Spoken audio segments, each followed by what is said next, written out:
pineapple. I was reading pineapple. It is the I needed some caffeine. It's fair. Upmost vodka. I was desperate for the some pinnacle caffeine. of vodka. Yeah. I was like, I'll have my cider later, but I need some fucking caffeine right now, so let's do this. I hear that. All right. Well, we're live, so Hey, we got well, that going hello, for us, which is Internet. nice. Yeah. All right, so news is pretty chill this week, so we can make the most of what we're doing. I just figured it may be helpful like having a faster show. Yeah, that's fine. Yeah, and it doesn't we don't feel like we have to hit a topic and move on real quick. Right. Main topic, obviously, we're going to have a lot of negative things to say because, we've been on kind of the fuck retail train, but we need to discuss what they're doing as an overhaul and whether these changes are going to be. I didn't click that. There wasn't I didn't see a video of the new store layout or anything, but I have all the notes for what they're trying to do with it, Yeah. essentially. Okay. And basically what they're trying to do is turn them into gaming stores. Okay. Like your average wargaming store that you would go play Magic or something like that. Mm-hmm. So, God, there's so many for that. you're right. And they're all local. Yeah. That's something we need to bring up. yeah, something we need to bring up is the fact that most people who go to those stores don't want to go to a GameStop. They'd Right. rather go to someplace local because they understand they're already supporting a giant corporation with the things that they buy. Right. I see what you guys were saying, but my comment was actually there are far, far too many GameStops to make that a viable business model. Well, Also that, I mean, yeah. when you consider that a town the size of Austin can support maybe 5 of those kinds of Well, stores, and there that's were 30. part of the news of GameStops. how many stores are going to be closing down. Oh, that's right. That all came in the report they did at the end, Okay. where they said that basically in any given major city within 5 miles, there's a GameStop that can basically touch each other. Mm-hmm. And Yeah, no, I they're mean, think gonna about start it. closing It's those the down. Walmart idea Okay. that as soon as you get a certain radius, you have to have another one there. You can't make it too far. And if you're gonna have a Walmart, you might as well have GameStop in the same shopping center because they're not gonna buy the games at Walmart for some reason. So I have all that in the reports. I have the news that they discussed with the investors and how they're trying to push through this. I don't want to get bogged down in the details, but I do have everything there that when we do come across those questions, I'll have the answers for them. Yeah. Okay. So All righty then. Big. Yeah. Diction. all right, let's do this Red thing. leather, yellow leather, red That's leather, so hard. yellow leather. It's a little bit easier when you don't have a speech impediment. Yeah, though. that's true. Very Like, true. nothing against you, but it's a No, little no, bit no. easier if you Yeah, don't. no, you're 100% right. There are some things my mouth just stumbles over. Like Like dicks. dicks. Yeah. Too easy. Yeah, it was too easy. That joke was too easy. Much like my mouth, apparently. Yeah, much See, like that your was mouth. a good one. Yeah, see, that was a good follow up there. All right, let's do this thing. Welcome to the Hector Blowjob Show, where we talk about Hector giving blowjobs. Finally. I mean, the audience has been clamoring. Yeah, for we this. finally got enough Patreon support to switch to the just Hector blowjob show. I never Getting, thought- receiving. Yeah. It's just the all-encompassing. I never thought blowjob. we'd reach that tier, but here we are. Have you? I never sent you Brooklyn the. really backed that tier like hardcore. Oh, yeah. I never sent you the login shit for Patreon. Did No, I? you did not. You should. I really. It's been a busy week. All right, let's get going on this. We're already in late. Yeah. GameStop is attempting to evolve, but will this be the final nail in the company's coffin? Adventurers, gear up for an all-new episode. Greetings, adventurers, and welcome to the show. We are the Surly Nerd, your one-stop shop for geek news that might have flown under your radar over the last week. I'm your host, James, and sitting across from me is the producer of this fine show, Tony. Blast. And with us, as always, our third-tier host, Hector. Juicy. If you're new to the show, welcome. This week, we will be talking about the evolution or possible death of GameStop. But before that, we have all the news that's fit to rant about for your ears. Don't forget that you can keep connected with us to the surlynerd.com, where you can follow us on all social media platforms and even donate to the show. Every penny donated goes right back to the show that we make for you every week. With all that out of the way, ladies and gentlemen, adventurers of all ages, it's time for The Prelude. Prelude. All right, this is The Prelude. This is what we've been doing with ourselves this week, what we've been playing, what we've been watching, what's been occupying our free time. Tony, why don't we start with you this week? I'm really just gonna aside from the fact that we've been packing for moving, because that's both of us. We've been very busy with that, so we've gotten very little actually done in the world of nerddom. Yeah. I'm just gonna throw out there. I'm helping a friend of ours kind of level back up in Destiny. He took a kind of extended break. Played Call of Duty and Battlefields and stuff, and he's like, "Hey, you play this game? Yeah. level me up and shit. And I'm like, all right. So I've been helping him do quest stuff and things like that. It's been fun. I get to go back and do things that I don't really get to do very regularly because I'm like, okay, I don't remember this, so let's figure it out again because I don't remember. That was months ago. You're having the exact same experience like millions of people are having right now in Vanilla WoW. In WoW Classic, they're like, oh yeah, that was long. Yeah. Yeah, we got to get another quest up like last night, and I was like, he was like, wow, we just finished 4 of 11. And I'm like, I'm not doing any more tonight. I'm done. Because I did all this stuff for myself and my other friends, and I'm like, okay, we're doing it again, but like you're doing it on a much slower timetable than what I did it as. Other than that, I did watch a movie, The Dead Don't Die. Oh, wonderful movie. I did enjoy it. Jim Jarmusch movie. He always does kind of weird eclectic shit. He works with a lot of musicians, and obviously because he's got fucking Tom Watts in this again. Yeah. And what's his name?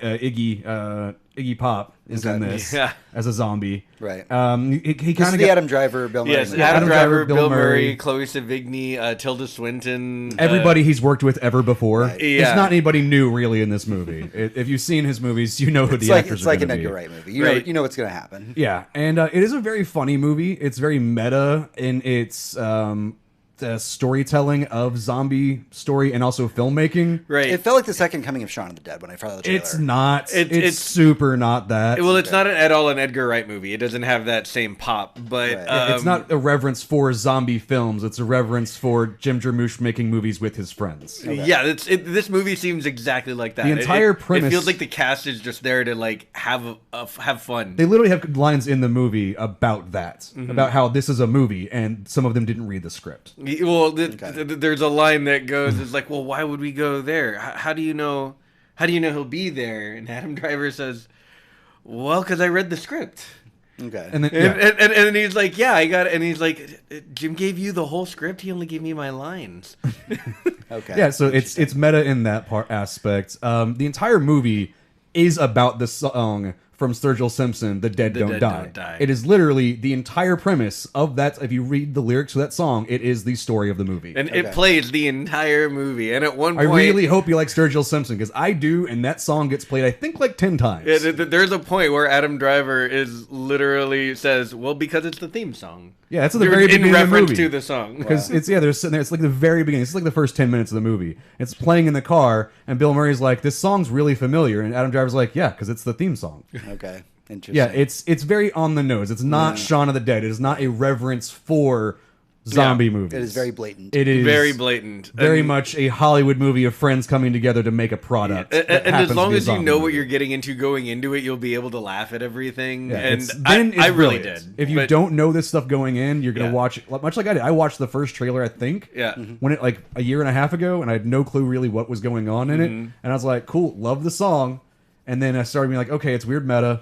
Okay, I get what we're doing with this. Yeah. This is, and as long as you understand that, it's fine. Right. Yeah, no, I saw it in theaters with a friend, and he basically like said, "Oh, we're going to this movie. Why? He directed this and this." And I'm like, "Oh, cool. Yeah. Here we go." Yeah. Did you do anything else this week, or is that it for that's all I really remember off the top of my head right now. I've packed a lot of boxes and seen a lot of houses. Right. That's a lot of my brain right now. Hector, what about you? Let's see. I am almost done with Handmaid's Tale. I told you I've been taking it very slow. Yeah, I have two. It's for the best. I have 2 episodes left to get through. I might get through them tonight, definitely this week. But let's see. I've been playing a lot of Gears 5. Okay. It's a very good game. Playing it with some friends online. Doing all the modes, doing the campaign. It's very cool. Yeah. They there's this really great thing where the campaign co-op now adds a third player if you want, and that third player takes the form of a little robot that has very little of Gears of War playing to do. Right. They mostly fetch things and are kind of along for the ride and have like cool and interesting abilities, but there's not a lot of pressure on them. It's almost like a non-gamer seat. I didn't want to call it the girlfriend seat. Maybe it's the boyfriend seat, but it's the the other seat. It's the non-gamer What about seat. the like little brother or sister seat? Yeah, that's not bad either. Well, probably not for Gears of War. There's a lot of people getting chopped in half with chainsaws in this game, but just like Grandma used to do. but it's kind of like a low skill option where they can just be along for the ride and feel like they're helping, and they really kind of are helping a lot, but they're not. Super Mario Galaxy on the Wii had an option for that. Oh, where one person was just the controller. You were just the star, and you ran around picking things up. and it was a lot of fun. Yeah. So that's pretty much the two things I've been doing this week. Other than that, no, that was most of my life. Okay. For me, it was pretty simple. I'll keep it pretty brief. Of course, I was out looking for houses. Yeah. Just to let everybody know in advance, we don't have a set date for it, but sometime over the next few weeks, we may be taking a week off just so we can get the studio moved. Along with all our belongings. Along with all our belongings, but mostly the studio. That way we can have that. And then once that's complete, we'll be good to go. We'll let you know well in advance. Facebook.com/TheSurlyNerd or Twitter @TheSurlyNerd is where we'll have all of that information. Because of all of this stuff, I didn't get to do a lot of stuff this week. I will say, and we normally don't talk about this stuff on the show, I did watch the new trailer, which is the only full trailer we've seen for the show Watchmen. Oh yeah. For HBO, they finally put out the official trailer for Watchmen, the TV show. I watched the other two at this point. Those were the teasers. Yeah. This is the first official. This is what you're in for trailer. Yeah. And I went, all right, I'm sold. Yeah. I thought we weren't getting a full trailer. I thought what we got was what we got. And I'm like, okay, I'm on board because it's weird. No, they really needed to tell people what this was going to be about. And I'm sure that's what this trailer did. Yeah, that's exactly what the trailer did. It gave you the concept. It gave you, I'm going to say right now for the record, this, much like the original Watchmen series, this series is going to be very politically charged and very much based in politics that are going on in the world right now. Just so exactly like the comic book when it came out. Right. So the Rorschach gang is straight up almost an incel in their behavior. They're guys with white polo shirts and khaki pants and tiki torches. There's a lot of stuff that you're going to see in this. From what I just thought, this is just the one trailer, and I'm refusing to watch any other trailer after this. This is what I was waiting for. Show me the one trailer, just so I can see, do I want to watch this or not, because I was on the fence about it. And that absolutely in that one official trailer that came out 2 days ago, I went, you know what? This is going to be good enough for me to sit down and really dive into. Yeah. I haven't decided if I want to try it week to week or if I want to let it bank a couple episodes. But I've got HBO Go, and I feel like I really maybe at least want to watch the first episode when it comes out because I want to get that rating for it to keep going. It'll be the first episode that makes me decide whether or not I want to start saving them up or not. Yeah. And Brooklyn's in chat, he mentioned that we are hardcore into Castlevania. I do have a Castlevania tattoo. But he said that I can't believe that none of us have played Blasphemous. It looks really cool. It looks like a lot of fun. I do want to play it. Not time just yet. Just not time. I haven't even last week. I haven't very I haven't had time to play fucking not Symphony of the Night that came out 3 months ago. Oh yeah, Bloodstained. Yeah, I finished that game and it was wonderful. Yeah, and as soon as we get moved, absolutely 110% planning on diving into Bloodstained and then probably getting into Blasphemous as well. That is everything that we have for the prelude this week. We're going to take a small break. When we come back, we'll be going into our new segment in the weekly raid. It seriously took me 2 minutes to figure what the fuck this meant, because you started talking right afterwards do you need a notepad? Do you need to write something down? I was trying to read your mind of what is it that you want that this means? Means check. So I just realized this means check. This is check, please. I just realized that these were face wipes because they look a lot like they the could butt be wipes. I mean, your butt and your face are the same thing. But lemon, especially honey, and mint from a beehole. Yeah, why not? Lots of reasons. Well, I'll tell you what. Squeeze some lemon on your beehole, and then tell me if you would like to repeat the action. I want my butthole to be a nice soothing tea for you. But I appreciate that you're multitasking while you're watching. This means a lot. I love that you can get Blasphemous on your Switch. That is the just most painful to look at game that I've seen in a while because the art is really cool and just. Yeah, I'm excited about it. It reminds me a lot of Dante's Inferno. Yeah. From back in the day. Mm-hmm. Yeah, just the really horrendous imagery everywhere. Yeah. You know what was interesting is before we go live, I was reading an interesting little article about. I still fucking love that I made that. The Souls series, and whoever was writing this article put it very eloquently, and I never thought about putting it in these terms because it's so stupid to put it this way. The Souls games are fun once you stop caring about dying. 100%. I thought about that. I was like. That's absolutely correct. And that's the problem that people have with them so often is they play them and they die a lot. Yeah. And they're you get frustrated because you die a lot. They get frustrated because in our minds, death in video games is associated with being bad at something. Right, instead of learning. Right, whereas in the Souls games, it's all about learning. And so every death should be teaching you something while you play it. Yeah, there's one on the Game Pass for Xbox. It's been out on PC for a while, where you start as a do the flaming. You're an undead dude, and you start and you get like the shitty sword, and you have to go kill enemies, and then you die, and then You're you get a better talking sword, about, and- is that Hollow Knight or some shit like no, that? not Hollow Knight. It's God. I had it, and then you said Hollow Knight, and now Sorry. it's gone. Dead Cells. Dead Cells. Thank Okay, you. bad name for what like the style of everything is. Like Yeah. just Dead would have been a better name, I believe, for it. Yeah. But like I want to play that, but the idea of you could great be game. at the boss, Oh, yeah. and then die, And you're starting and over. then you're starting from the very beginning of the game. I'm like, oh, hard no. Like if you had like a you hit chapter marks and I started that chapter, fine. Yeah, no, but I am those not are- starting over killing a fucking level 1 skeleton again. The whole game is the whole game, you know, and that's how you play it. Win, lose, or I'm really happy that I did get into the Souls series playing Dark Souls 1 and 2. And even a little bit of Demon Souls, even though I didn't get as far in that as I wanted to, because my fucking PS3s kept crashing. Yeah. But I feel like I don't think I would have enjoyed Bloodborne the way that I did had I not been so kind of battle hardened by Dark Souls 1 and 2. Yeah, for real. Like, because going into playing Dark Souls 1 and 2, I played so defensively, and when I finally saw the weapons for Bloodborne and I saw like the daggers, I'm like, this is like the most aggressive weapon I've ever seen in a Souls game. That's what I want to use. Let's get those daggers and go. And I would have never done that in like Demon Souls, because I would just be like behind a shield, like throwing magic at shit all the time. Yep. Yeah, it's like what is the farthest I can be and still do damage? Because I'm gonna be way behind this tree over here, Yeah. Right. and shooting that thing over there. It does also help that Bloodborne has a reward system for being aggressive. That's true. Yeah. All right, we got way sidetracked. Let's get into some news. Yeah, no, like I'm gonna have to get a beer halfway through this, but Yeah, possibly. whenever I run out, I Yeah, you grab me one whenever you get up, or whatever. Whoever's up at that Whoever's point in making the time. rounds. Yeah, yeah. It's not me. I'm super locked in again. Yes, It'll be me. Y'all's wall is bad. God damn it, our Mexican's escaping. He's only going to get you beer. I We're feel the, like we're it's the only people working who, as intended. We built the cardboard wall to keep our Mexican in because we love you. Damn right. I'm gonna Keep make you some safe. chorizo. It's gonna be great. Oh man, I could get down. I Some just want some chorizo. fucking breakfast tacos. Bacon, fucking cheese breakfast tacos. White people breakfast tacos. I don't give a shit. Other people call those things breakfast burritos, and they don't, or other places don't even have them, and they're like breakfast tacos. What the fuck is that? I'm like, Breakfast tacos are like a Texas thing. I Yeah. found out. Everywhere places else are is like breakfast burritos. burrito. I'm like, shut your whore mouth. That's not a thing. Yeah. All No, right, nowhere is let's that. jump into this. Alrighty. The weekly raid. Hey, adventurers, welcome back to the show. It's the Weekly Raid. It's our news segment for the podcast. Let's jump in with good news, as always. Let's talk about warm and fuzzy things. I've been excited for the new Stand mini-series that was going to be kind of up and coming. I loved the original ABC mini-series. I mentioned that on the show before. I've, of course, read The Stand multiple times because I hate myself, but also I love that book. All right, I've got a question before we get in this. Who at ABC decided like the 90s were the time to put on every Stephen King adaptation, making it PG-13 essentially, and that it needed to be 9 parts in the middle of the week? I don't on care.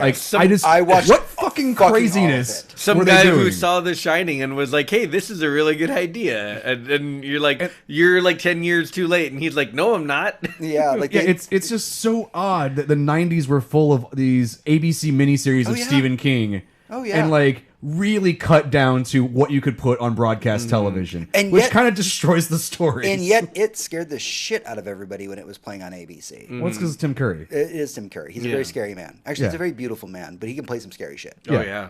But I mean, yeah, it was a great time for Stephen King, and now it's like we're getting this like renaissance Yeah. of Stephen King. It kind of started with Netflix too, and it's continuing Oh, it is, a great absolutely. deal with Netflix. Yeah, Netflix so- and Hulu just were like everything's Stephen All the King. Stephen King stuff. Bro, season 2 of Castle Rock's around the corner. Yeah, it is. I'm Is it- so is it excited. actually? Because, It like, is. It really Part is. of me forgot about Castle Rock, and then I remembered it like a couple weeks ago, and I was like, "Fuck, that was so good." Yeah. Yeah. I don't have time to rewatch We're it, but I going- really want to. All we know so far is it's going to have characters from Misery in it. Cool. So- So, we're going a little bit more north from where Castle Rock is, if I'm remembering the locations correctly. I don't know. We'll have to find out. I feel like it can be a little nebulous. Yeah, it's Yeah, that's kind of the point of all the Just- locations just- anyway. So The Stand obviously was made in the 90s as a TV miniseries. Mm-hmm. Absolutely fantastic. I was excited because they're saying, hey, we're going to remake The Stand, but we're going to give it a budget. And Well, so hit it's me like, with a premise. And not elevator ABC. pitch. So if you've never read or watched The Stand before, it is one of the final books in that Stephen King universe. By final, I mean this is a book about the end of the world. Gotcha. Okay. Like the bombs have dropped, the world has ended. Well, the bombs haven't dropped. The actual premise is a super flu has broken out and the world is dying. Gotcha. And there are only a handful of survivors and they do not understand why they are the ones left. It is a battle between good versus evil, straight up. It is the most classic Yeah, like premise the devil's in it and shit. the most classic premise you could think of. Like, shit ends in like a throwdown in, I think, Vegas between good and evil. Right on. And it's kind of like they're traveling the country piece Yeah. too. Like they start in then one place and they have to like band together So together far- with other random heroes and they all go to do a Yeah. thing. So far, it just reminds me a lot of the fifth Resident Evil movie. But we'll just a showdown between good and evil in Vegas. But right. I guess we'll see. So this is the good version of it. But Resident there Evil. are Those two movies are awful. There are two very important characters in the stand. One of them is the Man in Black, or Randall Flagg. He's the big It's bad. important to set up who the Man in Black is in Randall Flagg if you're going to do a continued story world universe, Wow. because they will then be in a lot of other movies and or series or what the fuck ever. Yeah, so Randall Flagg, big bad, very important casting. Has to be spot on. And the second is, I can't, what is her name off the top of my head? I'm trying to remember. Mother Abigail. Mother Abigail is her name. And now, Mother Abigail is a little bit of a stereotype. Okay. She is the magical black woman. She is of that stereotype in fiction. You know, she's the one that kind of can see into the future, or people have dreams about her, and that's kind of what draws people to Boulder, Colorado. And that's what sets the final arc in motion, is when everybody finally finds her, and she's like, here's what I'm here to tell you, go. Right? So two very, very solid, important characters in the stand. We found out this week that Alex Skarsgård is going to be playing the Man in Black. Nice. And Which is, that casting is like, yeah, that sounds perfectly fine. yeah. You know, Like, he can grow some sweet ass facial hair. I was like, Yep. Skarsgård, all right. What is it with the Skarsgård and Stephen King right now, by the way, guys? I don't know, but I'm here for it. So let's have Like, more you're and like, more of it. It's like they're all together and doing wonderful things. I'm I not don't- going to complain. No, It's that sounds good to fucking me. amazing. But then we have Whoopi Goldberg, who's going to be playing Mother Abigail, Nice. I haven't So- seen her in a while. right? Yeah. She's been doing like TV, like she Yeah, did like she did- the View or whatever. She Yeah, did, but she did I The mean, View The for a while. View, She did but, Hollywood like- Squares. That was the Yeah. thing she brought back. But yeah, but I Um, loved her. Like, it wasn't stand up. It was Yeah. more just like her on a stage, like Yeah, more of a one woman show personality. kind of thing. Yeah, we know that. Yeah. We also know that James Marsden's going to be in the show. Amber Heard's going to be in the show. Like, they're really like trying to grab some great people to be in this, and I am so on board with this. Yeah, I'm ready. As Nick put up in chat, I just kind of wonder who's going to play the dude that says Moon, because he was played by the assistant coach from the show Coach. Oh yes. I can't remember his name off the top of my head, but he was a very tall, blonde guy, played someone of varying mental abilities, but you find out why that is throughout the whole That's- Stephen that King is- universe. that is a Stephen King trope. Church. Yes. Something church. Thomas Hayden Church? Yeah, No, yeah. was it Thomas Hayden Church? It's something church. Yeah, he was all. No, it wasn't Thomas Hayden Church. Yeah. But maybe, yeah. But Either the- way, I don't remember. but- He was great. Oh, no, wait, he was we the were saying, mechanic in Wings. This has been a huge, Sorry. huge like year or a couple years for Stephen King. We've got this renaissance now between this and like his son Joe Hill, like just Yeah, pumping cranking. out quality content. I haven't even put in the news, but like Joe Hill's about to have a movie coming out to, I believe Netflix soon, called "In the Tall Grass." It's a story that he wrote with his father, and I've read a lot of Stephen King and almost all of Joe Hill, and. In the Tall Grass, the book, for whatever reason, is the one that has stuck with me. He's like, that's really fucked up, and you wrote that with your dad, and now you're turning it into a movie. Okay. For me, the one that stuck with me That's weird. for Joe is Heart Shaped Box. Heart Shaped Box is so Heart Shaped good. Box is It's just so- it's really so good as a sad ghost and story. just- It is, yeah, it is not happy, and you know at the very beginning that basically everybody in this book is going to die at the end of this, Yeah. and But- not in a pleasant way. But get this this literal last week, Stephen King released a new book called The Institute. Yeah. The day the book came out, it was announced it's already being picked up as a limited series from the team that's working on Mr. Mercedes. Which The day Damn. of.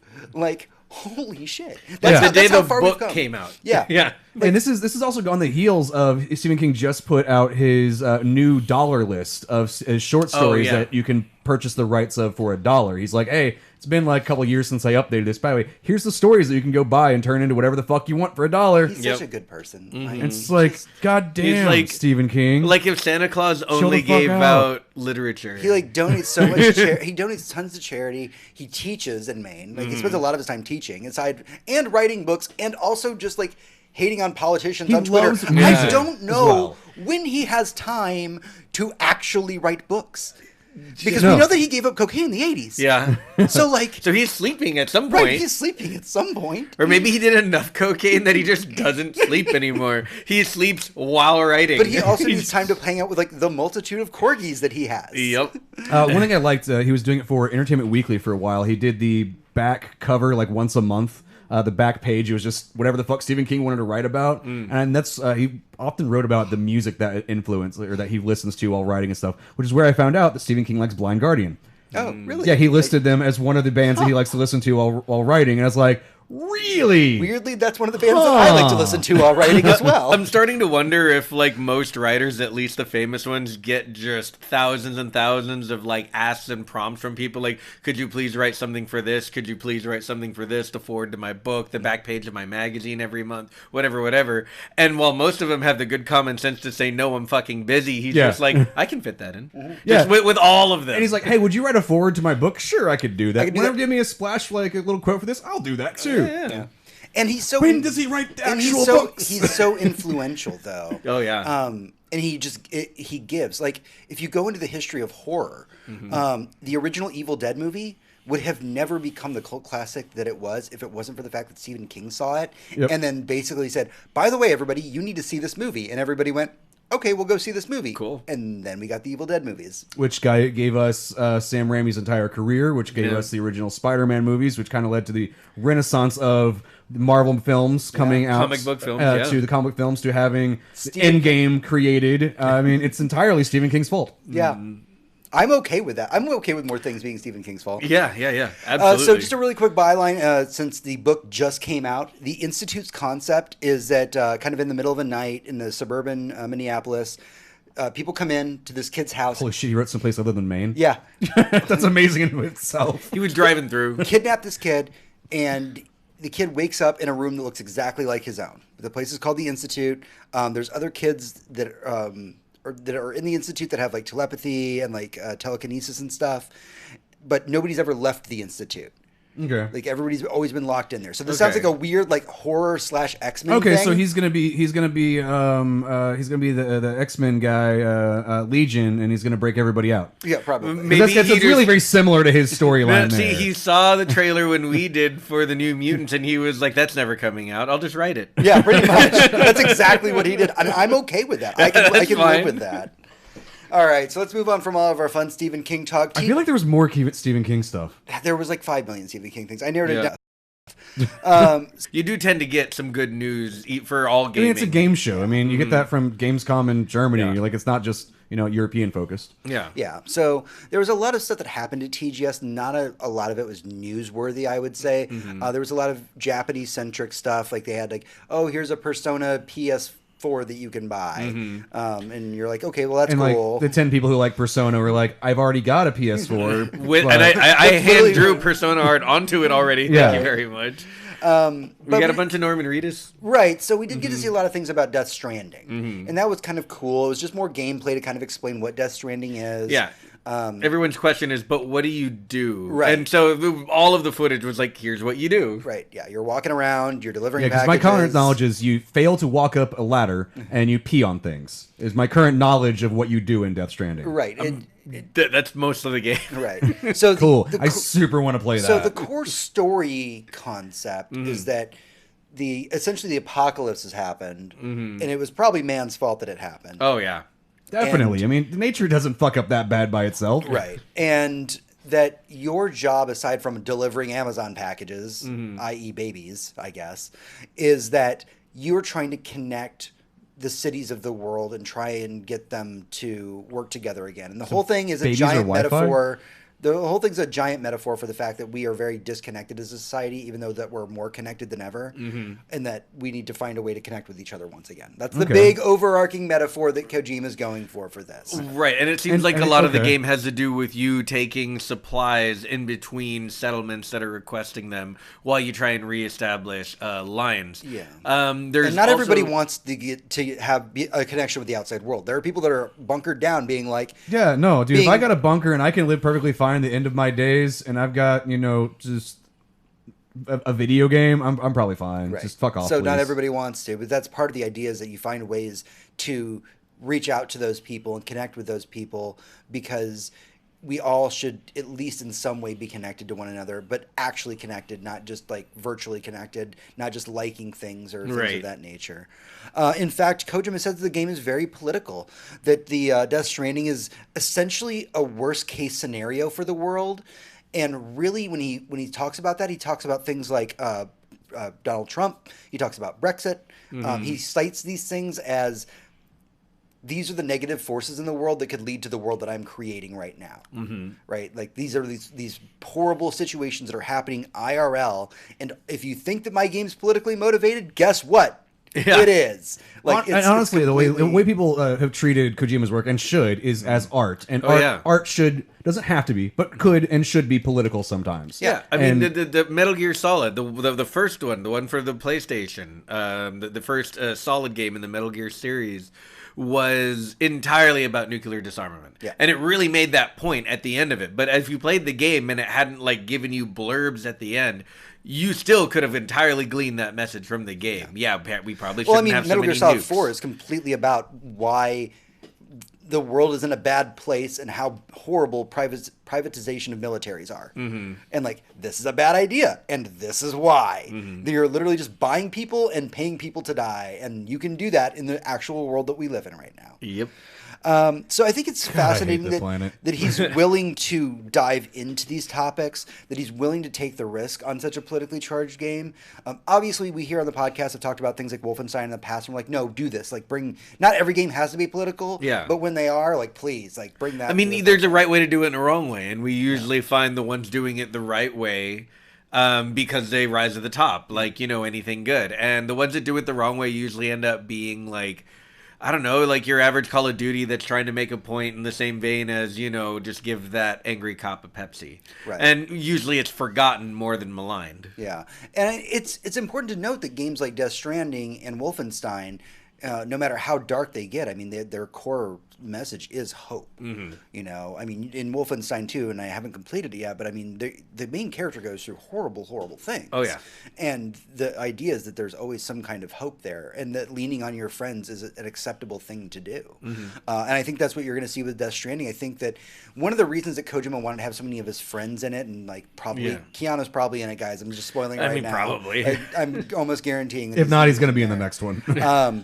Is that these are characters that are not that within the game universe need to be connected to other people, but also these are Kojima's personal connections, and it's like these are the people that he leans on, that he cares about. People like Jeff Keighley, that he considers a close personal friend who was there for him in a time of need when things were going with shit with Konami. So by incorporating him into the game, he's saying, you too get to make these connections that I've gotten to make in life. And I think that's a pretty important statement, for him to be making. And yeah, I do consider Kojima to be an artist. Can he be a bit pretentious?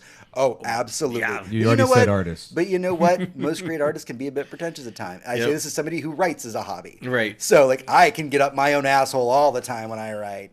I just do Weirdly, it by you can also do talking. that when you're not writing, too. That's true. Yeah, absolutely. Just for fun. Just for fun. At least when you do it with writing and when you do it with drawing, y'all are creating something. I just talk at people. There you go. Let's talk about some comic books. So It's been a hot minute. It has been a hot minute. So we've been talking a lot about the DC dark universe that they're coming out with, all this, the DC Black Label stuff, right? And right now, DC Black Label's in a weird spot where it's like, it's all going to be Batman. Yeah, everyone wants to be Batman. Everybody wants to be Batman. But now the other artists are coming out and they're like, okay, now we can do Constantine DC Black Label. To kind of refresh for some of our audience out there who may be unfamiliar with the term, DC Black Label is DC's 18 and up line. Yeah. So anything in Batman Damned, their premiere outing, Batman, you could see Batman's dick in There's it. Bat Dick, and we were all like, "Yay, Bat Dick!" Yeah, everybody was very because excited. if you read the scene, look at the pictures, read the text, you go, "Cool, totally makes sense." He's stripping off the fucking bat suit and he's exposing himself physically and emotionally in this scene. Totally makes sense. Fucking filmmakers have been doing this for literally since the dawn of film. Yeah. Like, it makes fucking sense. So it is their 18 plus line. It is their adult line. We found out recently that Constantine's going to have his comic transitioned into... Which makes complete sense. Hellblazer has always been... It was Vertigo for ages. Yeah. And then they brought him into, like, the main DC when they tried to, like, conglomerate everything. Yeah, and they kind of had to PG him. And they PG-13'd him quite a bit, and it wasn't good. and now he's going back where he's supposed to be, killing demons and banishing Satan and all that shit, Right. and showing boobs. So a lot of the DC Black Label stuff is short stories. So Batman Damned was 3 issues. Batman White Knight falls under that. Oh, yeah. So there's two retroactively. retroactively. Yeah, But now that was one that they said it wasn't supposed to be there, or they didn't have a name for it at the Yeah, time. they didn't have a label. And then for now it yet. they're like, okay, we're just gonna. The new prints going forward will be under this label. And so there's the sequel series for Batman White Knight that's currently going on. Right. That falls under that. One of the new ones. What was the one that we both really liked that I've Last Man on Earth. Last Night on Earth. Last Night on It's, Earth. Yes. Batman Post-Apocalyptic Wasteland. Super cool. Excellent title. Do pick that up. So the announcement this week was that Wonder Woman is finally going to be getting her big debut in the Black Label stuff. I love it. I mean, finally, Jesus. So it's going to be called Wonder Woman Dead Earth. Yeah. All right. So this is going to be a dystopian future Yikes. story, just so you know. Not a lot of hope I feel coming from that title. I want to see Wonder Woman really let loose. I'm not gonna lie. Like, she's usually so constrained in all of the ways that we draw her. I mean, just she's in some ways an unequal footing with a lot of the stuff all of the strongest people in the universe can do. But we've never seen her just go ham and like crush a dude's the closest you can get from that is Wonder Woman during the Injustice comic book series, year 3, I think, is when she's like, Superman's in a fucking magic coma, and she takes over in control and rules angrily and meanly. So the concept of this is that Wonder Woman awakens from a century-long sleep to discover the Earth reduced to a nuclear wasteland, and so she knows that she believes that she failed the Earth. Because of this. She's trapped alone in a grim future. She must protect the last human city from titanic monsters while uncovering the secret of the dead Earth and how she may be responsible for it. Ooh. This is a common theme, actually, in the Black Label stuff. It reminds me a little bit of the Batman Last Night on Earth. It's post-apocalyptic, so obviously the similarities there. But there's also this kind of underlying story of like, how did Batman make this happen? And Right. that's kind of what you're seeing here. And then what the mystery is, how did Wonder Woman's involvement in the world lead to what's going on right now? That's kind of a shitty. You're like, well, it's called Dead Earth. Wonder what I fucked up and did. Like, it's kind of shitty. Like, I would like it not to be Wonder Woman's fault. She's just trying to survive in this like thing because she's one woman. Yeah. She can't control 7 billion people or more. Yes, 10 billion. But- how many billion of people? Like that's out of control. You can't micromanage humanity to that level. That's what we get with these Black Label stories, though, is that we get these stories where the heroes become fallible. Because in the comics themselves, it's difficult. that's enjoyable. It's difficult for the heroes to be fallible. It's hard to make Superman fail, because honestly, Superman fails once and probably everybody's fucked. Well, that's the thing. Yeah, when you have these, larger-than-life superheroes, you start to get stories, especially the darker stories, about the consequences of what it means to be that strong, that powerful. I mean, if you really think about it, all physics being real, if Superman flies in the wrong way too hard, the Earth just dies. I saw Superman 3. It would be very, very He spun the Earth easy. backwards to travel backwards in time. That was Superman 1, sir. Is that Superman 1? Yeah, Superman 3 fuck. is the one with Superman the stupid 3's robot. But Oh, that's yeah. Richard Pryor. Oh yeah, and they created not red kryptonite, they but created not red kryptonite. They created crack kryptonite. Yeah. and it was It was way more like meth kryptonite because Yeah. like 2 days on it, and Superman was just in a bar, hungover, like flicking beans at people. flicking beans. All right, so I'm interested in this title.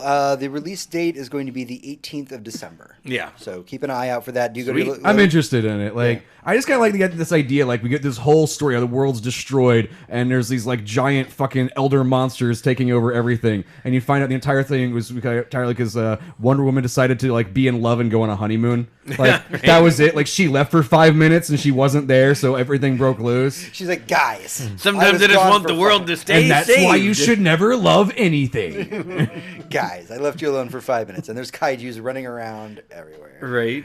Okay, Guillermo del Toro's got the biggest heart on in the world. There's robots and kaijus. let's do it. It sounds like a good time. Ghost people. It's amazing. The Nintendo Switch is the gift that keeps on giving, I feel like. Indeed. Every time we talk about it, there's more things to celebrate.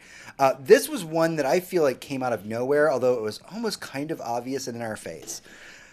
We found out this week that Dragon's Quest, or Dragon Warrior, as we knew it here in the States, 1, 2, and 3 are going to be coming to the Nintendo Switch. Also, all reasonably priced. Yeah. They're like a couple bucks a piece. Yeah, it was which like they should be. it was like $3, then like $4, then $12, or no, $4, $6, and $12. Right. It was something. I think it's something like 5, 6, and 12.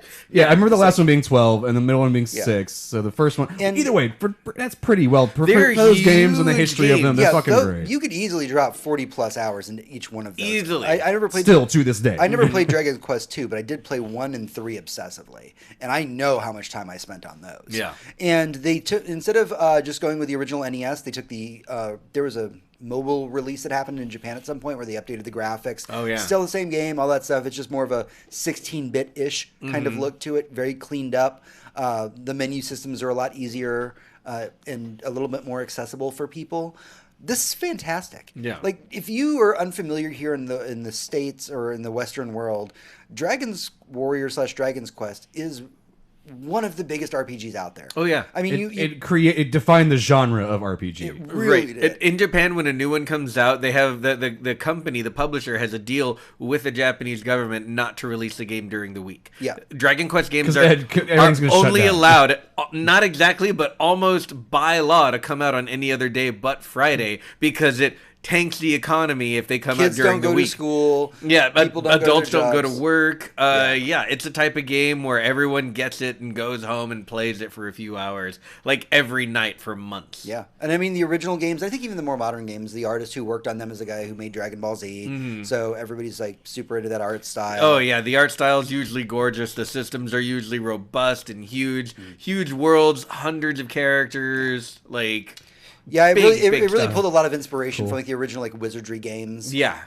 Japan is really big into the wizardry games for whatever reasons, and so it did help establish a lot of what Dragon Warrior or Dragon Quest is. That's why it's first person. Right. That's why the menu systems kind of work the way that they do, and it's evolved over time. The series has definitely evolved, but these original three, I mean, the soundtrack for 1 and 3, the two that I played, I still love to this day. Oh, They yeah. were just, you know, chip-tuned NES, but they had a gorgeous, gorgeous soundtrack, and you would not have your Final Fantasy if it wasn't for Dragon Quest. It just True. absolutely 100% true. just would not have You happened. literally wouldn't have Dragon Ball Z as well. So Yeah. I mean, there's so many. It created so much. Well, he did Dragon Ball Z first. Did he do Dragon Ball Z There's first? a lot Dragon of Ball Z came first. Okay. There's a Or lot of Dragon Ball dragon came. things. Dragon Dragon Ball Ball. came first, and then okay. See, I didn't know that in the history. That's that's kind of more interesting.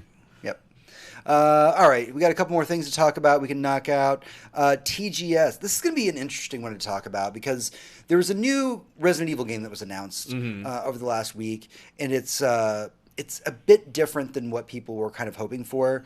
The last one was 7, Right. and 7 critical the last acclaim. next number, not a remake. Right. Yeah, then that was 7. And 7 was, holy shit, this game is not a Resident Evil game. This is exactly what we actually did want. Yeah. We did not want more of the same. We didn't want 6 again. We didn't want Giraffe Blowjob. So we have a new it's a spin-off game. Yeah. This is not a main entry Resident Evil game. Okay, It's a so this spin-off. is like, they did a couple of those for, like... They did a lot. They did Like Yeah, there've been a lot of There's them. been a lot of them. Yeah, there's like 20 of them. And Yeah. some of them coincide exactly with the the timeline of another game, or other ones are just, oh, this city also dealt with some shit. Look at this character. It's So- usually fit very neatly into the world somehow. It's Yeah. true. So this game is called Project Resistance, and it's got a little bit of heat from the fans that have only seen a trailer for it. By the Okay. way. Right. The name, I don't know where it lives. What we've seen of the game is that it's a 4v1 horror experience. Yeah. One of those things people keep trying to do for some reason. But instead of it being like 4v1, where it's like 4 campers and Jason Voorhees. Right. yeah, which makes sense. The one is essentially a DM for a like D&D campaign. Yeah, think Okay. think you're So the, then you just chunk monster after monster at you. yes and no. Like you can you think you're the guy from Saw is what you're doing, and you're setting up your maze, and they Jigsaw. have to walk through it. Yeah, you're Jigsaw.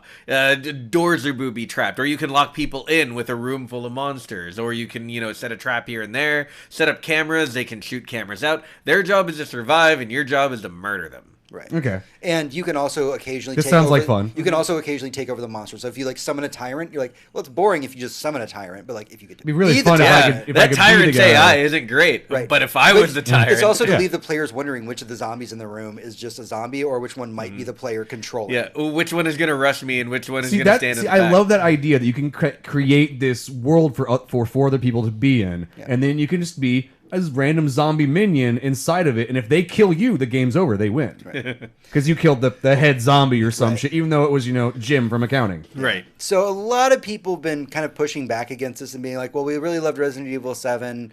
Like this really... It's where the franchise Right. should go is more Right. this Of not course, but- Raccoon City people wearing outfits obviously the police would never wear. Well, I'm really glad they didn't call this one Resident Evil 8, but I'm not mad that this is coming out. Right, and so like the producers behind this game kind of came out and they said, look, like we're still working on Resident Evil 8, but we learned from making so many Resident Evil games back to back is if you just keep making the same product, people are going to get tired of it. So instead of rushing out multiple like year-end entries for the Resident Evil series, we wanted to try some new experimental things in the interim. We still got a team working on that. We have multiple teams in Capcom. One of them's working on If they're Resident Evil 8. using, let's say for instance, if they're using a lot of the pre-existing engine from 7, or testing things from 8, and the character designs are already there, they've already got monsters that are ready to go for 8, and they're like, "Fuck it, this is locked. Yeah. We can just stick it in this other thing, and it will work and function perfectly fine." We make various maps that you can go into. Honestly, it's low effort for them to do to get a benefit of people coming in, keeping the Resident Evil name alive and interested parties in playing it. It's a different take on the Resident Evil franchise that we haven't gotten before. Yeah. Which Ish. ish, but it's not fucking whatever Valentine's stupid butt commercial game Well, they what I- had what I'm that was referencing- fucking awful. What I'm referencing specifically is that there was 2 games that came out during the PS2 era, which I was one of 5 people who played them obsessively. Oh, the multiplayer focused Yeah, and it was ones? the Resident Evil Outbreak games. And these games were very rooted in the original trilogy of Resident Evil. Yeah. You played as humans, like one was like a teacher, like one was like maybe a cop or something, like one was a trucker. Yeah. Like these characters existed and were just trying to survive and get out of Raccoon City when everything is going on. Yeah. And they're very, very this is, weak. this is a precursor to like Left 4 Dead Yeah, kind they of were very, very weak characters. They didn't have like huge guns. You were really fighting for survival, and everybody had a role. There was a tank, there was a healer, everybody had a thing, and there was very little communication because just mics weren't a thing back then. Yeah. And Game I loved mechanics them. have to be very Look, simple in that case. I spent many drunken nights playing Resident Evil Outbreak, and it was a lot of See, fun. for me, like, so they already kind of have a somewhat history of a similar game type, but technology's evolved. We already know this 4v1 game type works, and some of them are very enjoyable. I played a Some ball of them for are like 5 also minutes. fucking boring. Yeah. But I like this idea for Resident Evil because it's not the same thing. Honestly, I also really like this because it kind of does fit that Left 4 Dead itch that I want, because as much as I love Left 4 Dead and Left 4 Dead 2, those things are their age is really showing. there's a new Oh, one. yeah. There's a new one coming out, But not yet. Yeah. but it's not yet. But we're getting something similar in that vein of a franchise that I also enjoy. I'm really more on board with this. Yeah.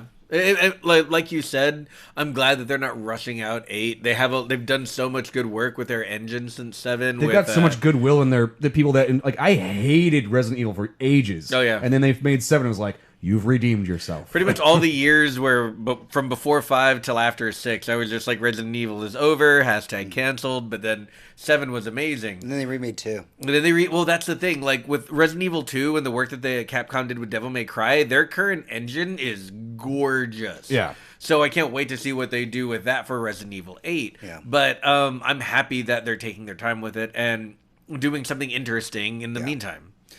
So we do have one final news topic to talk about this week, and this is going to be a rough one, guys. So we have not been talking a lot about Fallout 76 because No one why plays would you? 76. except for so many people do play it.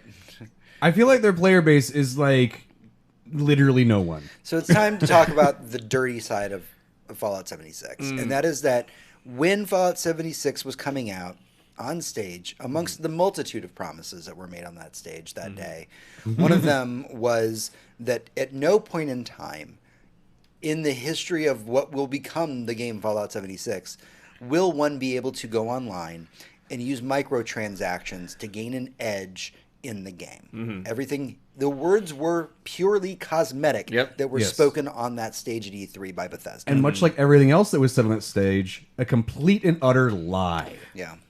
No, that one guy really is ready to party. Oh, yeah. Yeah. Andrew WK still loves to party. Yeah. But that was, it's a song. To be and fair, about a different game. he wasn't working for Bethesda at the time. So one of the first grievances, Hector, I'll have you dive into a little bit. You know about the repair kits. Why don't you explain that to the audience? Right. So, I mean, repair kit is pretty self-explanatory. It repairs your shit. You can only have... You need to actively collect them from the world, either by purchasing them or creating them, in the same way that you would create a gun or go find a gun or ammo or anything like that. That's just part of their crafting system. So weapons degrade over time. Yes, your weapons degrade over time, armor degrades over time, things degrade over time. And you need a screwdriver and some duct tape to fix it, and this is your tool bag of screwdriver and duct tape. Exactly. But now you can, instead of going out and finding them in the world, you can just, buy like 100 of them and then just go questing. And you're good, and you don't have to worry about things degrading. And when another guy you're fighting who didn't spend an extra $150 on the game he bought that has sucked so badly for so long comes over to fight you, you have a completely unfair advantage. My understanding of the repair kits is also that the ones that you pay for with real money, the microtransaction ones, repair your guns or armor or whatever you do to them further than what the game will allow by naturally finding and repairing them by yourself. Right, there you buy better repair Yeah, kits. so let's say in-game, from things you find, it equals 100%. The one you purchase is 120% better. So you're paying actually for an advantage of shit repairs better and stronger. Now we have 2 items that have gone on sale this last week at Fallout 76. One of them is a refrigerator. I shit you not, Nope, a refrigerator it's a that refrigerator. costs $7 and allows you to store food and drink, and it reduces the speed at which food spoils in the game. So I will have to play devil's advocate on this.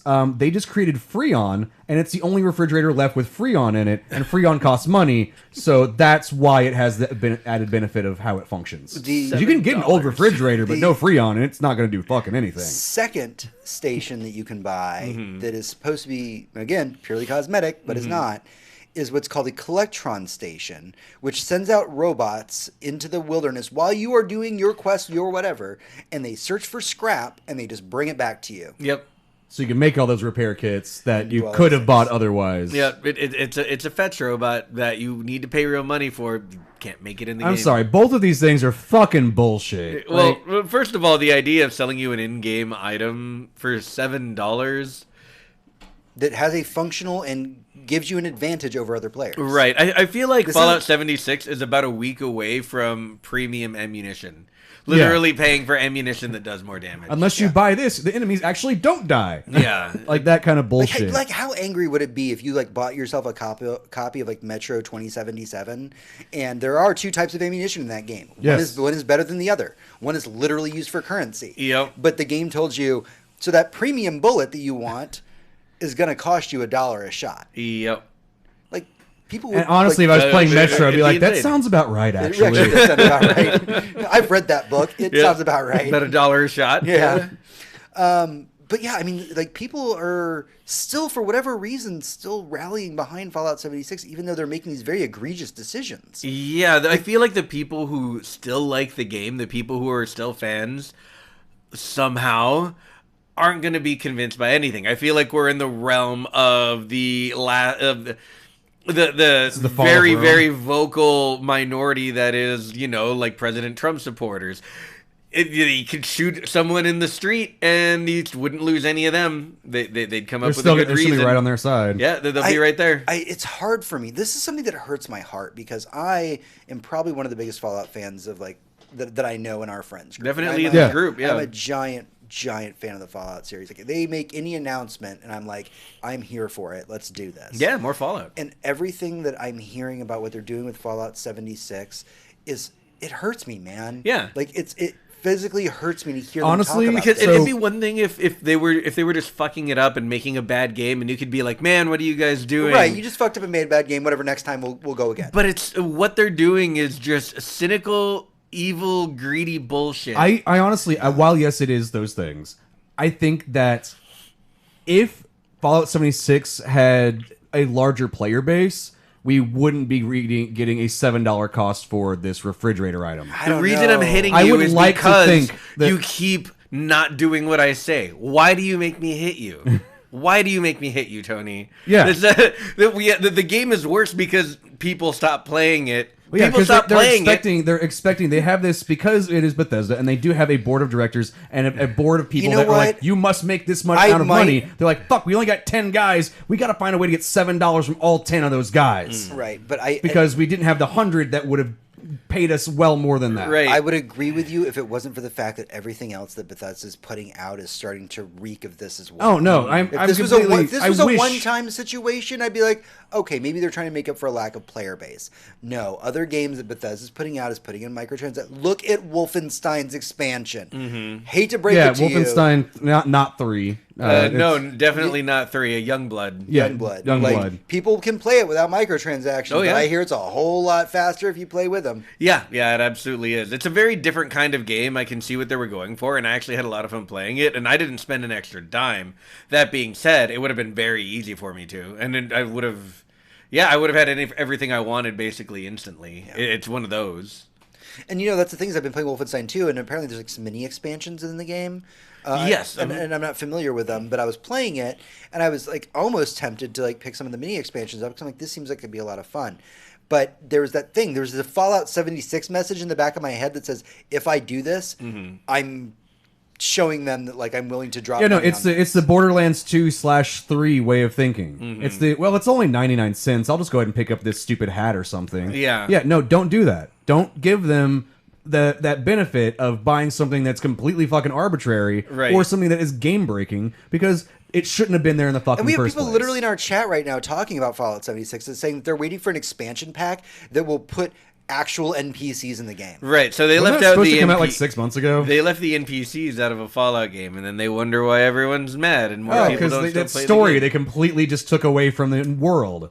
Yeah, I don't, man. You can wander around the wasteland as much as you want, but if there isn't some dude being like, "Go kill the vampires," you're not gonna have fun. Bethesda's literally writing on the non-abusive franchises that it has. And the fucked up thing is that they're making them abusive franchises. Yep. They're taking a game like Wolfenstein, which was not at all abusive to its player base. And then It was to Nazis, right, it was to Nazis. Well, yes. but rightly so. But like as far as DLC went, when you got an expansion for Wolfenstein, you felt like you got a good DLC when you paid for it. Yeah, exactly. And that used to be the way of it. The worst we had before, say, like the Xbox One era, when you bought a triple A game, you just got a fucking game with stuff in it. And now you can get this game, and it's just loaded with microtransactions and loot boxes and stuff. Gears of War, and for as much fun as I'm having playing 5, kind of sucked their own dick a little bit when it came to them talking about how they didn't have any loot boxes for their multiplayer, and that it was cosmetic only transactions, and that they weren't really in the forefront of anything. And they really said, we're doing this thing, and it's a new way to do this. We're innovating the way that we do microtransactions in big AAA games. And I'm like, fuck you guys. This isn't new. We're really going back to the way things used to be. Literally just going back to it being good again. It is just, and you know what? You know what else? All the AAA games that came out for the PlayStation 4, all the big epic exclusives, nothing. Literally, they just made a fucking game. God of War came out, and it was just a great game from start to finish that you couldn't plug an extra penny into. Maybe that's what Microsoft Spider-Man pays more had to. 3 DLC contents. Yeah. DLC is more And game. all of those felt like they were worth the cost of entry. No, I have nothing against DLC. I have nothing against Remember, more all game. the costumes that were added to Spider-Man, all free. That's I- right. I have and a season feeling passes are a little bit worse, but a season pass is usually just you get all the DLC that's coming out. So I don't like the idea of paying for it before it's like we know what will even happen to it in development. Yeah. But I mean, if you give me DLC and it's like here's 10 more hours of your game, Right, you but what give. I'll say with the Spider-Man DLC is that those episodes that I played felt like they should not have been in the core experience. Right. Like I played those and goes, these had to have taken place after the fact. I'm glad you got the game done and then you went and made the DLCs and then I got those because they felt like an add-on to the game that I was already dropping so many hours into. Yeah. So it is what it is. Tony, you were getting a little riled up over there. I had a point. It's gone. All right, so yeah, it's just one of those things that we're still in this horrible like spot where microtransactions are still a thing, loot boxes are still a thing. There is an entire thing that's going on in the UK right now that we haven't been putting into the news, mostly because I'm waiting to see how some of the fallout from it's going. Needless to say, it's getting really crazy over there, and people over in the UK government are getting very, very angry. Yeah. Now, the citizens are speaking up against games like FIFA, things that are have predatory practices. So we will get into that at some point down the road, but I just wanted to leave it to the side for a little bit since it was such a main focus of our podcast for so long. We can leave it for a minute, but I love that their decision... Nothing's being done just yet. There's no laws that are being changed. Right now, it's still in the talking point. Right. Once we get to some action, whether it be positive or negative, that's when I feel like we should start discussing. I think my favorite part about that entire development is when they finally came out and said, "Yep, this is gambling. We should probably start doing something about that." It was about a week and a half after that trailer came out for NBA whatever that had literal slot machine, slot machines and pachinko machines in the game. That was actually, it's listed based on its rating in the United Kingdom or the European Union as available as low as like 3-year-olds. It's like Peggy 3 or something. Yeah, 3-year-olds can play this game that is advertising actual gambling. Like you look at it and go, that's actually a slot machine. Yeah. You fucking assholes. Yeah. But it's surprise mechanics. Surprise. The surprise is your company is now going under because you're no longer allowed to make these games. The way that surprise mechanics work in Vegas is you put a quarter in and it goes, surprise, I took your money. Yeah, pretty much. All right, that is everything we have for the news this week. We're going to take a small break. When we come back, we'll be going into our main segment in the boss room.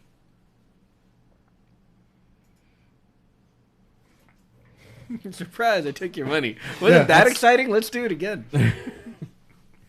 I guess it was. I mean, I really do like playing slot machines, though. Oh, God, I don't. Ugh. I'm more of a blackjack and poker guy when I go. Yeah, I mean, those are fun to play, but there's not all right. Specifically, the machines that they don't have them in Vegas, and I've never been to Vegas, but I know they don't have them there anymore because it's only in like Louisiana. Are the ones that actually do they give you money? Yeah, and you can get a bucket of $50. Like I wandered around with $900 in fucking $50 in buckets carrying around. That is $1,800 $50. Yeah, I was carrying on me like, I'm so fucking happy. You just cash that out and just get like one good chip. Like, and I got to carry them around, and the machine got to go ding, ding, ding, ding, ding, ding, ding, and then fall down. And then it gave me so many that they had to bring somebody in to like dump more in, and then they shut it, and then more dumped right back out. I was like, this is fucking awesome. I won so hard. And the old ladies were so angry. They just stared at me and were like, fuck you. And I was like, fuck you, old lady. It's going to be the name of Tony's, like... the autobiography, his memoirs. Fuck you, old lady. All right, let's talk about this hot fucking mess. Mm-hmm. Nice. I still like that. Well, I'm going to work on it. I was talking to James about this before you got here, since we were running late today, about how I'm going to change this. Mm-hmm. This is all changing again. Cool. Because keep working on it till you like it. Yeah, I don't like the barber pole.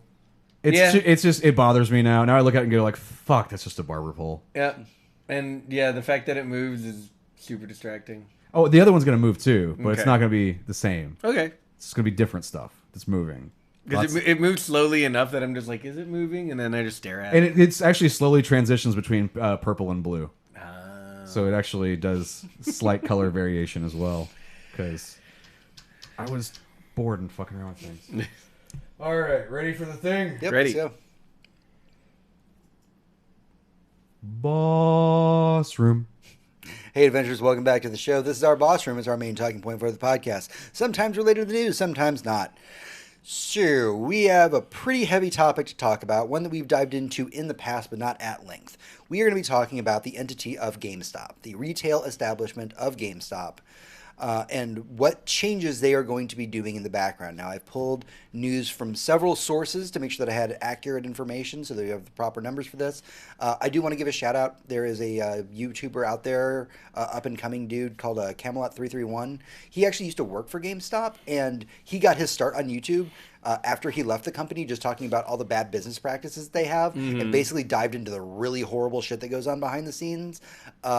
He's actually been targeted by GameStop since then. Yeah, I bet. That makes sense. Like a whole lot of bad stuff's been happening. He's a really cool dude. I love his videos. Go check him out. This is all really fascinating, but a lot of this stuff comes from like Forbes and several sources, but I did want to shout him out real quick. So GameStop had their big like yearly or quarterly or whatever big discussion recently, and to say that they're having problems. Okay, they lost $400 million during the last quarter. Let's just put that number out there at the Was it forefront. they lost that, or were they projected to make that amount and then didn't? I think it was a They projection. actually no. I thought it was a stock price. Let's see here. Because it could be a stock price drop. It could They're be saying- they were projected to make a certain amount, but There did was not a meet those 41% decline in new console sales That's the end of that they life. attribute to to the end of life stuff. But they're also game sales across the board were suffering. Pre-owned games 5%, I believe. New games 5%. Used games 17%, which pre-owned is their big market. Yeah, it is. Yeah. But You just bought that now? 25 cents. Yeah. now they did have an increase in collectible sales. Think they purchased Think Geek stuff. That's like one thing that. I wanted to bring Oh, up when yeah. we're talking about, because we're kind of getting into what the subject is, which is the downfall of GameStop and what they can do to fix it, right? They did a few years ago purchase Think Geek, Yeah. which was a wonderful, fun, unique online store, and they kind of brought it out to the masses, and it did help revitalize GameStop a little bit. Whenever I go in there, there's other stuff. They've got a Fallout Monopoly or whatever else thing that Think Geek put in there. They got action figures and some fun, unique stuff that only they would get the They have their license into. Funko inventory. They've put out Yeah. T-shirts, all that stuff. Before, you only had a couple of T-shirt things, some keychains, some knick-knack Yeah. bullshit. There's like, Call of Duty's coming out. Buy a Call of Duty pin. Yeah, and you could Don't never forget to sign up for Game Informer. and you never knew what they were gonna have. Like you Yeah. come in at some time and they just have like a whole bunch of cool like Mario beanies, and you're like, I want one. Yeah. Come back But a it week was- later and they're all gone. They're all They're gone. not getting any more. Now, since they purchased Think Geek, it's more logical. You look online, whatever Think Geek has on their website, you can pretty much go there and buy. And there's video games too. Yeah. So this big earners report happened, and so our main topic this week is the evolution or death of GameStop. That's something we're going to be Right. talking about. Evolve at or length. die. Evolve or die. During the earnings report, they said that over the next year, the end of the fiscal year, between 180 to 200 underperforming GameStops are set to just close. Okay. We're just going to shut them down like completely. They're going to look at the numbers, who's underperforming, close it down, everybody gets laid off, call it a day. It sucks that those people are going to be laid off, but Amazon's right there to give you a job making basically the exact same thing for just as shitty hours. Yeah. They also told their investors that there's a much larger section of closures you can expect over the coming 12 to 24 months. That the doesn't surprise me. 180 to 200 is just the beginning of the culling, essentially. And just a fun fact, apparently for every GameStop location in the world, there's apparently 2 other GameStop stores within 5 miles. Yeah, that sounds about right. Right. And we're talking about major metropolitan areas. That's an excessive amount of places I don't want to go. Yeah, I mean, just where our old office was, there was a GameStop right next to the Mediterranean place that we ate at, and then there's another one in the Arboretum, which is like 2 miles up the freeway. Yep, that's true. So we've got the $400 million loss over the last quarter. So obviously investors are kind of flipping out about this. Now, what is the solution that they're proposing, right? Because obviously they don't want to just go under like the Titanic here. Well, there was a bit where they were going to be a comic book store. Right. Yeah. There's a lot of Remember we talked about theories- that and how like that was the worst idea and should not exist. Yeah, I Right. hate So a that. lot of theories have been thrown around. They've been really. There are people making way more money than all three of us combined. They're throwing yeah. shit at the wall, trying to figure out how to make this stick. Unfortunately, it's shit, and it's just shit. So what we have now, and this was leaked images of as of like this last couple days. Okay. Leaked images of a store in Oklahoma that showed kind of a tour of what this new They're doing a remodeling. remodel of game design. Yeah, no Okay. shit. Let's GameStop. just give a historical example of this. The Apple store that we all know and have been into a million times, that clean white place with like the hardwood floor and the desks and everything, was designed a year or so in advance in planning with the IMAX and everything by Steve Jobs. They actually literally had a separate warehouse where they built interiors of what this mall would look like to decide what it should go for to make the designs. That's what they're doing, just one of their existing places. You test out. And then it was immediately copied by every cell phone store. Right. Yeah. Make everything white and bright colored and very minimalist. Just tables with our devices on them, and like 1 or 2 people who come around and bother you every 5 minutes. Yeah. So the focus of the new rebranded, relaunched GameStop that you'll only see maybe one of them in a city or a couple of them in a city is going to have a focus on things like esports, retro games, and it will have things like a section for tabletop gaming. So Okay. if you want to play D&D, you can go to GameStop and play D&D, or if you play wargaming, you can go to GameStop and do wargaming. GameStop no longer will be a new and used video game outpost. We're going to take these things like the retro stores that are so popular right now, these mom and pop retro stores, throw that into our GameStop. But corporatize it. Corporatize it. Well, We're going to yeah. take D&D and all these tabletop games and corporatize it and put it into here. So the idea is that they want to make a place where you not only come to buy games, but a place that becomes a community for gamers. Which on paper, as I am saying it, sounds Yeah, that sounds like a great. idea. Well, here's the thing: it's Unfortunately, like you're we already asking- have those. No, yeah, but we do already have those, and we usually are very loyal to the ones that we like. Yeah. That being said, that's not their biggest obstacle. Their biggest obstacle is corporatizing a business that only succeeds if it's plugged into the community. But I Yeah. mean, right now, like, even Brooklyn's talking about this in chat. Like, they're making smart moves because GameStop, like, they got Justin Wong, who is like one of the like best fighting game players in the world, to like kind of have this alliance between GameStop and the fighting game community. And so he's putting out these videos where he teaches people how to get into the fighting games without it being overcomplicated terms, without it being making the FGC accessible for everybody. And that's he's using it. He's sponsored by GameStop to do this. Right. These are smart business moves. No, that they're that's a good idea, and it is a step in the dream goal that they've set for themselves. Right. if I saw something like that and I saw Justin Wong, yeah, he's a great gamer. Oh, he's explaining to me how to play this game. I feel like I want to go try that. Let me go to my local GameStop. Now I go to my local GameStop and I'm greeted by my average GameStop employee.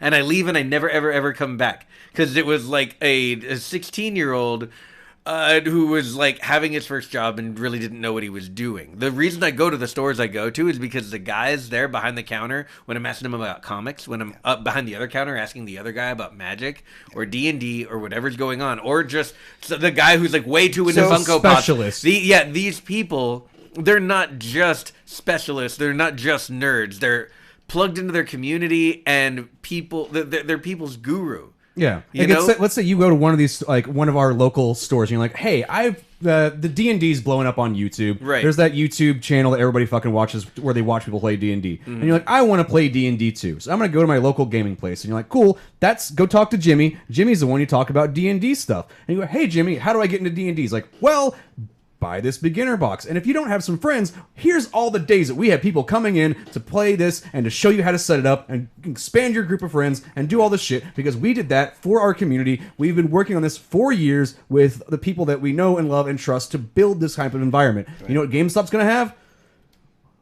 I opened this book and now I'm reading the directions to you. And I am that's the problem. 16 and I don't know what the fuck this is. What the fuck is going on? And that's a problem. If you hire someone to be the D&D guy at a GameStop, does his job training come with like 15 years of D&D history? Yeah. Like as part of his education? Yeah. And I think so. Like, is a D&D college a thing that they're going to go to? Of two minds here. I understand the rebranding and I mean, obviously they want to keep their company afloat, and the moves that they're making are obviously monetarily focused, but they are moves that can be viewed as positive, trying to make a community gaming center where people can come in and do these things together and have a mutual place to meet up and do all this stuff, whether it be video That games. sounds like a good idea. It sounds like a good idea, but and this actually may be a great idea when it comes to places that aren't major metropolitan areas, because in Austin, man, if I want to go play D&D, I can throw a stone and hit like... I'm literally part of our hit, subreddit is Austin role playing. It's literally every day I get more people being like, what kind of group is in this area? What kind of group is in this area? And everybody like, you can come play with us. You can go play with them. I can go to Dragon's Lair, which is a comic shop that has wargaming stuff in it. Tribe has not only a D&D night, but a women's D&D night for women who want to get into roleplay but don't feel comfortable enough. Austin Books and Comics has a specific group just for women to read comic books together. Right. In a place where you're not going to be hit on by comic book dudes. Dude, a comic book club? Yeah. I'd be super into that. Multiple places have it. Dragon's Lair actually has a comic book club for anybody to go if you join. want to play D&D, you can go to any of these places. They have the books available. They're like, hey, maybe buy some miniatures while you're here, please. Like, not but multiple bars here in Austin where one can go that are fantasy themed. Several. Where one can get D&D style drinks. And we went for our friend's bachelor party, and we played a bunch of random board games. Board games, D&D, and I get that like we're a little privileged being here in Austin. Yeah, it's Austin. And so what the GameStop is trying to do is bring that environment to Pawtucket. Let's just say Pawtucke's a place. Every place with a strip mall. Yeah, and they have a strip mall, and that strip mall has a GameStop. And generally, it's either you buy your games either Walmart or GameStop because that's all your small town has. And I think that it will work in those situations. I hope so. But I don't think that it will work in a place like Austin. Honestly, GameStop's going to have to get down to like a fifth of the stores they have in total. Go to those rural areas and become the mom and pop places. Right. Change your name from GameStop to anything other than GameStop would probably be helpful because you have years of bad associations with that. Go to these rural places like in the middle of nowhere in Oklahoma where they're testing this out at. Change your name to like Jimbo's Comic Books and other shit, and people might actually go there because it's not a corporate entity. Right. You could call it Game Stay because you're meant to stay there and play. I don't know. Game and Stay. Game and Stay. It's a hotel chain. Stay and game. Game and Stay sounds weird. I don't know. We're spitballing ideas here that are honestly way better than anything that people who get paid way too much and literally throw shit at walls all day have come up with at GameStop. So this brings us to the final question, which is kind of the evolve or die. Is this a smart move for GameStop? Is this commercially viable? And I know that we have a bit of an outsider's perspective because we are, again, privileged in Austin to have gaming centers, and most people don't have that. Is this a step in the right direction? Foregoing the fact that it's going to really suck that all these people who really do love their jobs are about to get fucking laid off, which sucks. I already brought up, literally, They're Amazon, used to it. they can go to Amazon in that same place that they were working and make the same amount of money for the same shitty hours, standing on their feet, running back and forth. Amazon's got them. They've got them, bro. Don't worry about it. The giant corporations are going to keep doing this shit. As someone who has had the privilege of being laid off by GameStop once in my life, the GameStop, there's a lot of turnover. These people do get fired at a regular basis, all the way up to like district management. These people don't have their jobs for super long. I keep getting this image in my head of of those ants where when it floods they all form a raft and the ones on top get to live and everyone else, and the dead ones become the raft. Yeah, the dead ones they all lock together and they drown or they don't, but the ones on top get to live and the ones who don't, and there's no hierarchy to it. It's just these the ones. Queen's really the only one we give a shit about. It's like these ones survive to carry on and the ones underneath, well, they helped. And I feel like that's exactly what's about to happen to GameStop, and it all depends on how bad the flood is. And some of them may survive, or they might all drown. Right. But I mean, they're trying. They're forming the raft. They're doing the best they can. And the Queen shall live and be sold to Amazon. If I was gonna say, like, I'm surprised that they're trying so hard. I think a lot of other companies at this point would probably have just been like, fuck it, sell us to whoever. And I know they were having that thought and probably just no one wanted to buy them. Right. Yeah. So at this point, it's at what point do you say physical media is dead? Sorry, our fans out there who love buying physical media. Well, that is something we have not yet to bring up. We have brought up many times in the past, but not in this section, which is... Physical media is dead the same way vinyl is dead. Because vinyl is dead. For every intents and purpose, vinyl is dead. There are people who want it. But there are people who really like it. There are people who really like it. And but they're a very, very small minority willing to spend far too much money on music that you can get for free everywhere on Earth. But that's what makes them a collector. I have some vinyl that I like because I like those albums. The artwork's great. It's really cool to have this big fucking square of art that has a big fucking piece of really cool vinyl, like weird colored, that has music on it. And I can have that piece. But you know what I like more than that? Opening up Spotify on my fucking phone and listening to anything the moment I think of it. Listening to my favorite songs in my car. To be fair, like I bought the Blood Dragon soundtrack for Far Cry, like on vinyl. Because it's awesome. Because it's awesome. But I have definitely listened to it more on Spotify than I have on record. Weirdly, I got the Creepshow, the movie soundtrack, on vinyl, and I've listened to that more on vinyl than I have on Spotify. Right. I'm not a big person that listens to the movie. But we all knew physical media was dead. I mean, and we've known for a while. I think the last person to really figure it out was probably Nintendo. Yeah. But I mean, you can hardly they're playing catch up. Yeah, but I mean, look at where they are now. Yeah. But I mean, they abandoned it really fast with the Switch. They're like, it'll have a spot for things that you won't use. We're just gonna put bigger memory in the next one. Yeah. So I mean, there's still something to be said about physical media, but the fact that that you said they're going more into retro games makes a lot of sense. That's a Yeah, good but They move for have them. warehouses of fucking old shit. But the thing about it That is they that all the bought best for retro $5. game shops that I know are all mom and pop shops. Yeah, we have Game Over Games. Well, because here in they had to Austin. be. Like, we have a couple of spots that are kind of chain like Game Over Games here in Austin. But Well, that's still, actually Texas wide now. They're It's just- they're yeah. basically every major city in Texas is Game Over Games, and they're like, no, they are the GameStop of old games. So Yeah. they bought basically. GameStop does get rid of some of their warehouse stock. They do. Because they have to. Because they just you can't. How many fucking copies of Super Mario do you need on fucking the original NES? Right. Maybe 5 for the country. Out of the 5 million you have in a warehouse. How much Battletoads do you need? Right. Thomas? How much Super 17,000 Mario copies. Brothers / Duck Hunt can you actually hold in an 18 See, weirdly, that game is actually the first time fan fiction was really put into a video game because it's Super Mario / Duck Hunt. It's a live in a weird, weird, sex really story, but weird people just haven't reality. picked up on it yet.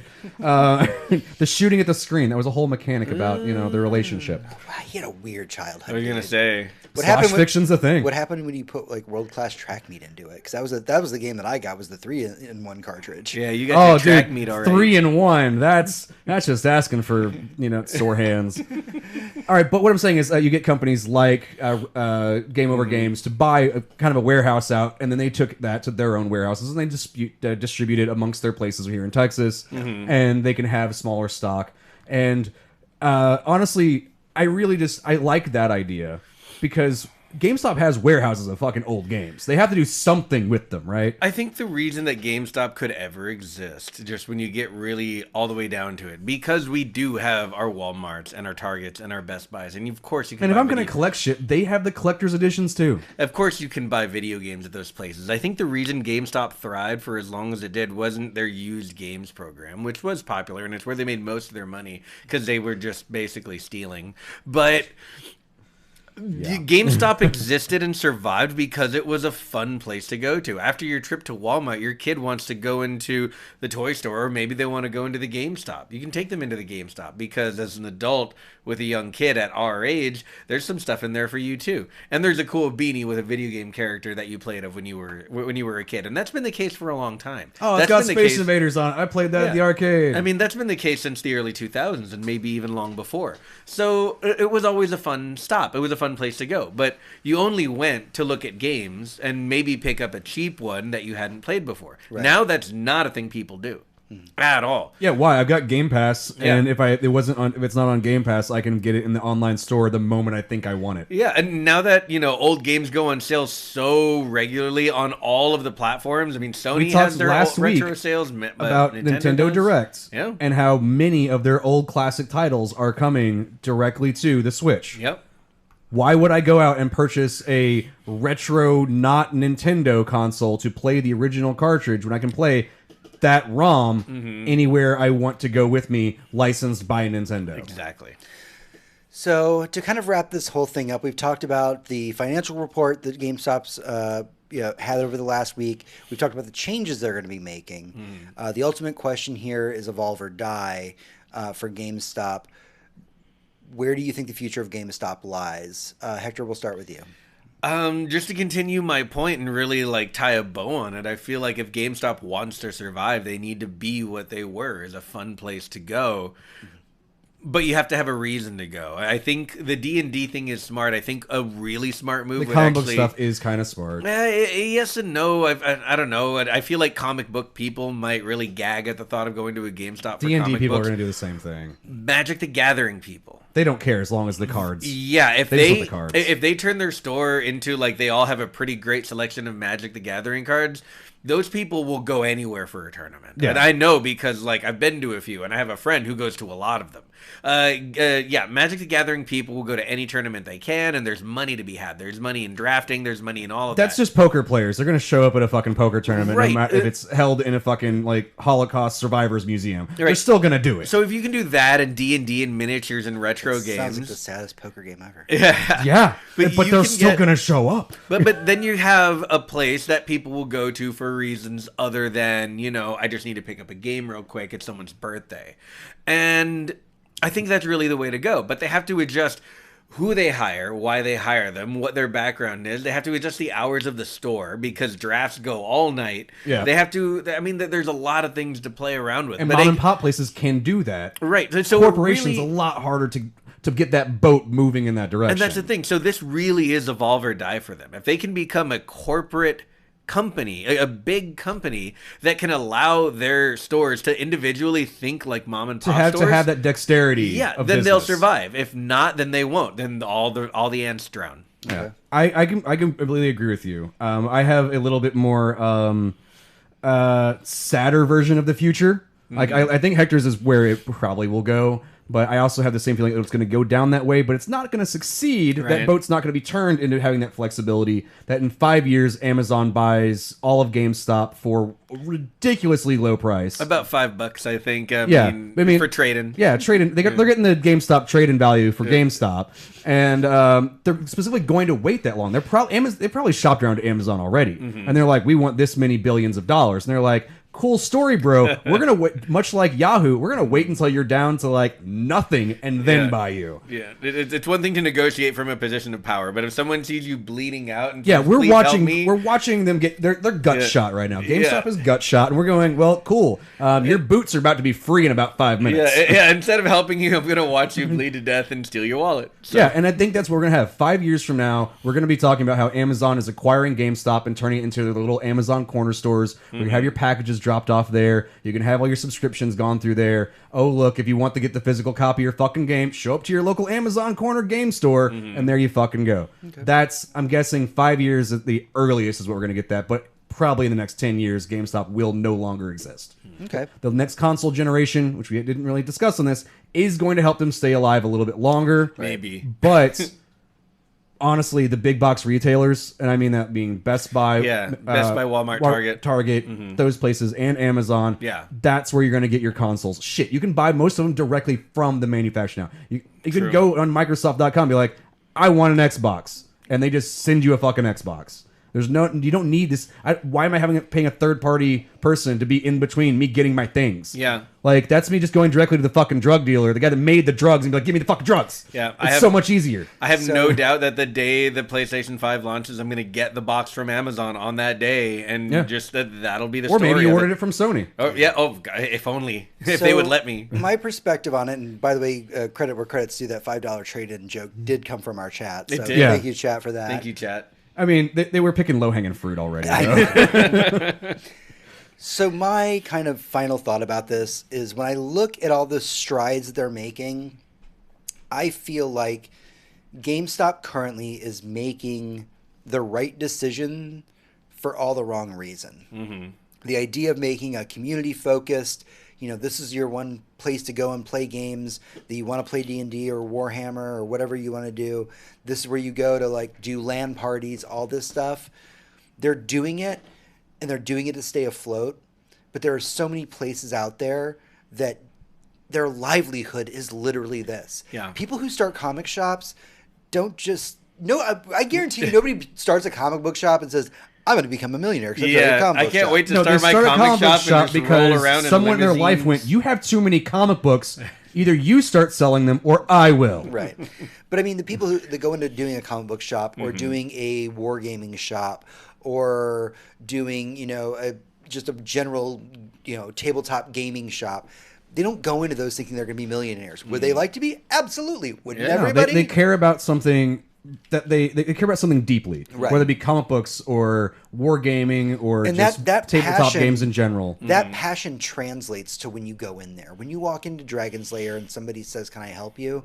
They genuinely, when you hear it in their voice, it sounds like they really do want to help you. They really do want to like introduce you to a new comic or just get you whatever you're looking for. They want to.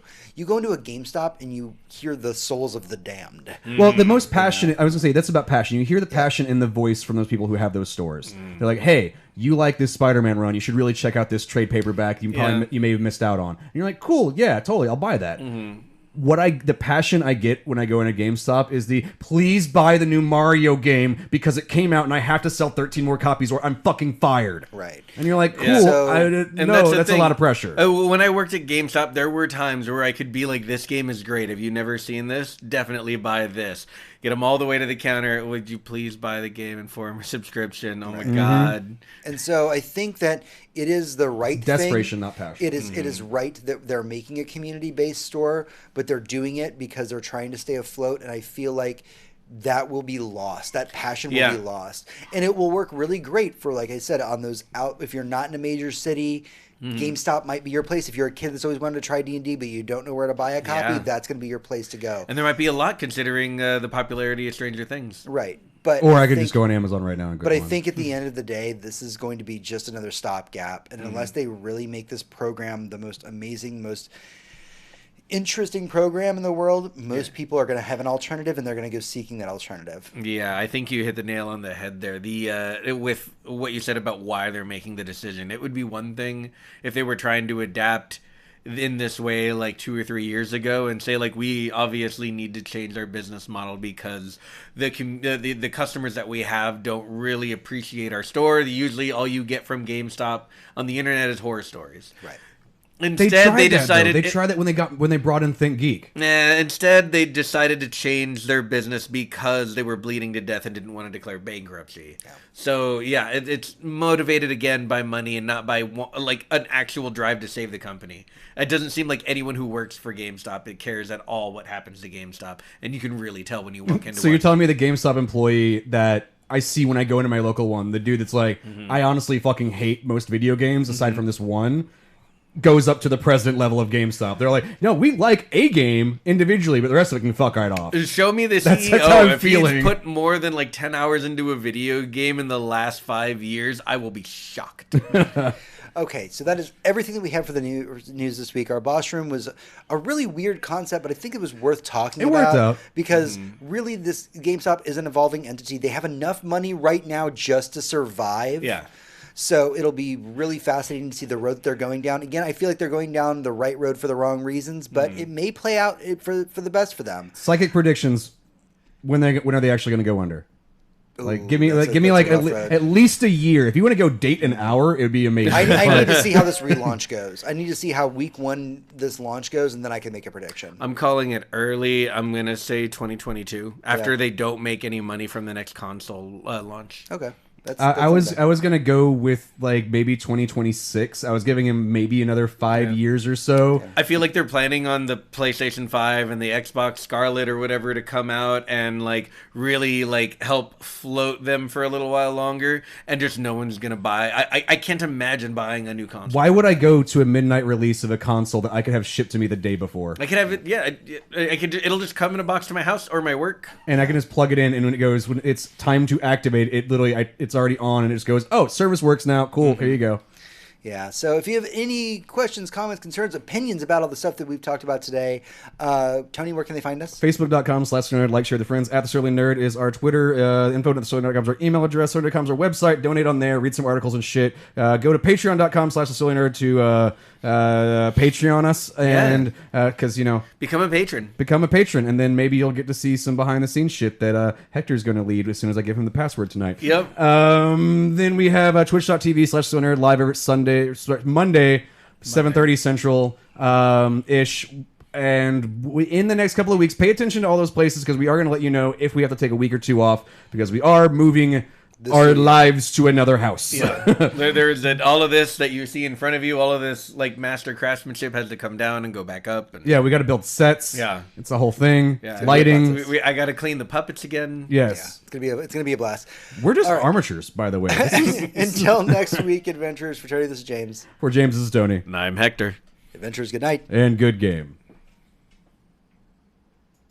A little bit weird sing-songy with my intros this week. No, Just kind of having fun with it. Yeah, It's fun. it's something to have fun bad. with. I'm gonna sing song. I gotta pee so bad. Thank you, everybody on Twitch. Thank you, chat. And yeah, Mixer and and everywhere absolutely. else. Best Buy is days Thanks, are guys. super. One day we'll get a well. chat program that actually functions and has displays everybody's things and makes sense. That was one of the complaints. I was watching like how to get better at doing like streaming stuff, and everybody always has the only stream to one place at a time because if you're responding to somebody's question, they can't see what the question is. And I'm like, there's this easy thing that interviews have been doing this entire time. It's called repeat the fucking question on the microphone, Yeah. and then answer it. Yeah, all of my favorite streamers do exactly that. They're like, "Oh, what? so and so says blah blah blah blah. Here's the answer. Yeah. Yeah. I mean, it's just a smart thing to do. It's Some what of we've them been doing have in debate for years. They give you a premise, and then you repeat the premise, and then you go from there. Some of them have mods who will just take the text of the question and throw it up on the screen for you. Yeah. I mean, So it's Brooklyn, good we're looking stuff. at you. You're just going to be our mod to do all that. We're gonna give you access. That's your Patreon level now. Once we get you have to paid- do things now. We'll pay you to do it. Those people aren't free. This isn't the gig economy up in this pitch. This is definitely the gig economy. We're poor millennials. Indeed, we are. We have a lot of college debt. All right, well, I'm going to sign us out because I'm done. Thanks, Internet. Good night. Good game.